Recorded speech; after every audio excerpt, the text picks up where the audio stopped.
तानी डोरबेल बजाती है और एक मेड आकर दरवाज़ा खोलती है। तानी जैसे ही घर के अंदर जाती है, तानी घर का नज़ारा देख के हैरान रह जाती है। मानो उस वक्त तानी के पैर तले ज़मीन ही खिसक चुकी थी। दूसरी तरफ स्वयं का ऑफिस समय अपने बैकेंड में अपने काम में बिजी होता है। तभी स्वयं के केबिन का डोर जोर से ओपन होता है। स्वयं एक नज़र डोर की तरफ देखता है तो वहाँ अंगद होता है, जो अभी बहुत गुस्से में लग रहा था। अंगद जाकर केबिन में एक सोफे में बैठता है और अपना सर पकड़ सर नीचे झुकाकर बैठ जाता है। स्वयं अपने लैपटॉप में काम करते हुए बिना भाव से, क्या हुआ तुझे? आज बहुत गुस्से में लग रहा है। बस ठीक है ना? लेकिन अंगद स्वयं के किसी भी सवालों का जवाब नहीं देता। अंगद को कुछ ना कहता देख स्वयं एक नज़र उसकी तरफ देखता है और फिर से अपने लैपटॉप में काम करते हुए स्वयं शांत भाव से, तुझसे कुछ पूछ रहा हूँ मैं, तू सुन भी रहा है कि नहीं? अंगद गुस्से से स्वयं की तरफ देखते हुए, हाँ सुनाई दे रहा है मुझे, बार बार क्यों पूछ जा रहे हो तुम? स्वयं अब एक गहरी सांस लेते हैं और लैपटॉप बंद करके अपने चेयर से उठता है और जाकर अंगद के पास सोफे पे बैठता है। स्वयं अंगद के कंधे पर हाथ रखते हुए, कुछ बता तो, आखिर हुआ क्या है तुझे? क्या तुझसे इतनी गुस्से में दिख रहा है? क्या किसी ने कुछ कहा है तुझे? अंगद गुस्से से स्वयं का हाथ झटकते हुए, तुझे क्या फ़र्क पड़ता है? तुझे तो सिर्फ खुद से मतलब है। स्वयं शांत भाव से, तू ऐसा क्यों बात कर रहा है? तुझे आखिर हुआ क्या है?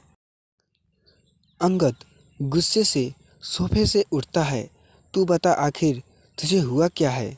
स्वयं कन्फ्यूजन होते हुए, मतलब क्या है तेरा? मुझे क्या हुआ है? तू कहना क्या चाहता है? साफ साफ बोल। अंगद गुस्से से, क्या ये सच है कि काया वापस आ रही है? इस बात पर स्वयं कुछ जवाब नहीं देता और चुपचाप रहता है। स्वयं को कुछ ना कहता देख अंगद गुस्से से, और क्या ये सच है कि तू तानी को डाइवोर्स दे रहा है? इस बात पर भी स्वयं कुछ नहीं कहता और चुपचाप बैठा रहता है। स्वयं को कुछ ना कहता देख अंगद अपना गुस्सा कंट्रोल करने की कोशिश करता है। अंगद अब सोफे पे बैठता है और स्वयं के कंधे पर हाथ रखते हुए अंगद शांत भाव से, देख स्वयं, मुझे पता है कि तू काया से बहुत प्यार करता है, या कहूँ तू कभी भी उसका बहुत प्यार करता है। लेकिन स्वयं उस बात को 2 साल बीत चुके थे। मुझे लगता है तुझे आगे बढ़ना चाहिए। तानी से शादी हुई है तो कम से कम एक मौका तो दे इस रिश्ते की। स्वयं फ्रस्ट्रेशन में अपने बाल पकड़ते हुए, मुझे नहीं मालूम अंगद तुझे क्या करना है। मैं चाहकर भी अपने पहले प्यार को भूल नहीं पा रहा हूँ। लेकिन वहीं ऐसी कहते हुए स्वयं रुक जाता है, जिससे अंगद स्वयं का हाथ पकड़ते हुए, लेकिन क्या? स्वयं बिना भाव से, लेकिन मैं तानी से भी नफरत नहीं करता चाहता। मैं चाहता हूँ कि तानी भी खुश रहे। मुझे लगता है कि उसे जितनी ज़्यादा मिलनी चाहिए थी मिल चुकी है, और मुझे लगता है कि डाइवोर्स के बाद तानी भी एक नई जिंदगी की शुरुआत कर सकती है। अंगद गुस्से से, तू आखिर कहना क्या चाहता है? स्वयं साफ साफ कह। स्वयं एक गहरी सांस लेते हुए, मैं ये कहना चाहता हूँ कि तानी और मेरी अलग होनी ही हम दोनों के लिए सही होगा। इससे हम दोनों ही हमारी ज़िंदगी में आगे बढ़ पाएंगे। अंगद गुस्से में सोफे से उठता है। मतलब तूने फैसला कर ही लिया है कि तानी से अलग होने का। अंगद गुस्से से वहाँ से चला जाता है। स्वयं अब सोफे में ही अपना सर पकड़ के बैठा जाता है। स्वयं फ्रस्ट्रेटेड होकर कुछ समझ क्यों नहीं आ रहा है। मुझे काया से साथ ऐसा कंफर्टेबल अभी फील नहीं हुआ जो मुझे तानी के साथ हो रहा है। मुझे ऐसा महसूस तभी होता है जब मैं लेटर पढ़ता हूँ। काया मेरी वेल विस्टर थी, जो फिर मुझे ये क्यों महसूस हो रहा है। स्वयं गुस्से से सोफे के सामने मैं टेबल नहीं रख सामने को गुस्सा से फेंक देता है। स्वयं की आंखें में अब आंसू आने लगती थे। स्वयं रोते हुए तानी को डाइवोर्स दे रहा वो तो तुझे कुछ अजीब सा महसूस क्यों हो रहा है। मुझे ऐसा महसूस तो तब हुआ था जब मुझे पता चला था कि काया मेरी वेलविस्टर है। फिर मुझे आज ये क्यों महसूस हो रहा है। आखिर हो क्या रहा है मेरे साथ। मेरे दिल और दिमाग एक पक्ष में गवाह क्यों नहीं दे रहे हैं। थोड़ी देर बाद स्वयं और आरव ऑफिस से घर के लिए निकल चुके थे। कुछ ही टाइम में वे घर के बाहर होते हैं। दोनों अपने कार से उतरते हैं और सीधे घर की तरफ जाने लगते हैं। जैसे ही दोनों घर के अंदर जाते हैं उसकी आंखें फटी की फटी रह जाती है। दोनों को एक पल के लिए समझ नहीं आ रहा था कि आखिर वहाँ क्या चल रहा है। स्वयं और तानी की पूरी फैमिली वहाँ थी।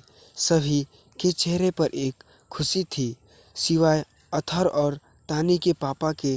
दोनों के चेहरे मुरझाए हुए लग रहे थे। वहीं तानी भी एक कोने से चुपचाप गुमसुम सी अपना सिर झुकाए खड़ी थी। तभी अवनी खुशी से भागकर स्वयं के आरव के पास जाती है। अवनी खुशी से स्वयं को हक करते हुए, भाई कंग्रेचुलेसन, अब आपकी और तानी की डाइवोर्स के लिए मान गए हैं।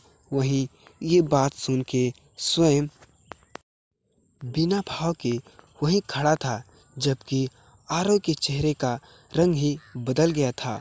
उसे समझ ही नहीं आ रहा था कि उसकी फैमिली ऐसे कैसे कर सकती है। आरव तेज कदमों से अथर के पास जाता है।